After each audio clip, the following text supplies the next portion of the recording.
మీకోసం బయట కస్టమర్లు ఎదురు చూస్తున్నారు సార్. ఆ దేవుడికి దండం పెట్టుకుని వెళ్దామయ్యా, పద.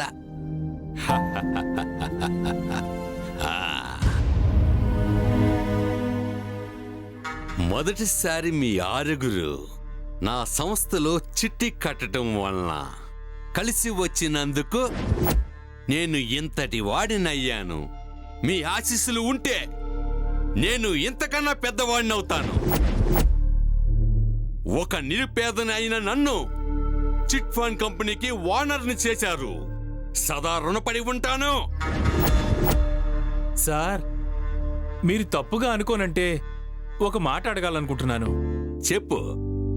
మనకి రాముడున్నాడు, కాదంటే కృష్ణుడున్నాడు. మన మతమే వద్దనుకుంటే అల్లా ఉన్నాడు, యేసుక్రీస్తున్నాడు. ఇంతమంది దేవుళ్ళు, ఇన్ని మతాలుండంగా మీరు మనుషులు పూజిస్తారేంటి సార్? ఏ మతంలో ఏ దేవుడైనా భక్తులకి ఏం చేస్తాడు? కోరిన వరాలిస్తాడు. కానీ నా దేవుళ్ళు ఏమీ కోరకుండానే వరాలిస్తున్నారు. ఆపదల్లో ఆదుకునేవాడు దేవుడైతే, కష్టాల్లో కాపాడేవాడు దేవుడైతే, నా కస్టమర్లు నాకు దేవుళ్ళు. ఎందుకంటే వాళ్ళ దయ వల్లే వీధుల్లో తిరుగుతూ కూరగాయలు అమ్ముకునే నేను కోట్లు టర్న్ ఓవర్ చేసే చిట్ ఫండ్ కంపెనీకి ఓనర్ అవ్వగలిగాను. ఇదంతా వాళ్ళు పెట్టే భిక్షే. అందుకే అప్పుడు, ఇప్పుడు, ఎప్పుడు కస్టమర్లే నాకు దేవుళ్ళు. మీరు చాలా గ్రేట్ సార్. వెళ్దాం పద.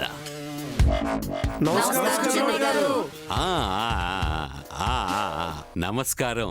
చెప్పండి, ఏంటి ఇలా వచ్చారు? వచ్చే నెల మా అమ్మాయి పెళ్ళుంది సార్, మీరు తప్పకుండా రావాలి. మీ ఇంట్లో పెళ్ళంటే అది నా ఇంట్లో జరిగే శుభకార్యం కదా. రాకుండా ఎలా ఉంటాను? ఒకరోజు ముందు వచ్చి అన్ని పనులు దగ్గర ఉండి చూసుకుంటాను, సరేనా? మీరు దగ్గరుండి పెళ్లి పనులు చూస్తారంటే అంతకంటే అదృష్టం ఏముందండి. కాకపోతే కాస్త డబ్బులు తగ్గినాయ్యా. ఎన్ని లక్షలు? అది నా దగ్గర మొకమాటం పడతావేంటి బాబాయ్? నన్ను మీ కన్న కొడుకు అనుకోండి. నా చెల్లెలు పెళ్లికి ఈ అన్న సహాయం చేస్తున్నాడు అనుకోండి. చెప్పండి, ఎంత కావాలి? అయ్యా 2 లక్షలయ్యా. 2 లక్షలకి 2 కోట్లు అడిగినట్టుగా ఎందుకు బాబాయ్ భయపడుతూ ఉండావు? ఆఫీస్కి వచ్చి తీసుకో. మీరు దేవుడు బాబు, 10 కాలాల పాటు చల్లగా ఉండాలి బాబు. అన్నా, ఈ నెల చిట్టి డబ్బులు ఇవ్వలేకపోతున్నాను. ఈ నెలేంటి? నువ్వు అసలు 2 నెలల నుంచి చిట్టి డబ్బులు కట్టనే లేదు. ఈ నెల కూడా అంటే కష్టం. సుధాకర్, ఎవరి కష్టం ఏంటో, ఏ పరిస్థితుల్లో కట్టలేదో ఏంటో తెలుసుకోకుండా ఏంటి ఈ ఆవేశం? ఏ మనిషికి మనతో మాట పడాలని ఉండదు, అవమానం పడాలని కోరుకోరు. కానీ పరిస్థితులకి తల ఒగ్గాల్సిందే. చెప్పు రాజు, ఏంటి ప్రాబ్లం? అమ్మకు ఆపరేషన్ అయిందన్నా. అయ్యో, మరి ఇప్పుడు ఎలా ఉంది? పర్లేదన్నా, హాస్పిటల్లోనే ఉంది. మరి నాతో ఒక్క మాట నా చెప్పలేదే? వచ్చి పలకరించేవాణ్ణి కదా. అమ్మా, అలాంటి వాళ్ళది నిజమైన ప్రేమ కాదు, అది వ్యామోహం. ఎగ్జాక్ట్లీ చిన్నత్త, నిజంగా ప్రేమించుకున్న వాళ్ళు అలా చేయరు. ఎంత మనసు విరిగిపోతే కన్న కూతుర్ని పట్టుకొని మా దృష్టిలో చచ్చిపోయా ఉంటుందా తల్లి? అది సరే అమ్మా, తన కూతురుతో తన మాట అనేటప్పుడు ఆమె మాటల్లో వ్యథ, కళ్ళల్లో బాధ గమనించావమ్మా? పెద్దబాబుకు బర్త్డే విషెస్ చెప్పు కూడా వెళ్ళాం కదా.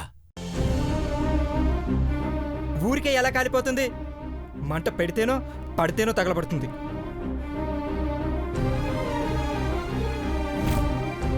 కరెక్ట్ చిన్నబాబు, నీకొచ్చినట్టే నాకు డౌట్ వచ్చింది. పార్వతే షర్టును తగలబెట్టిందనుకుంటా.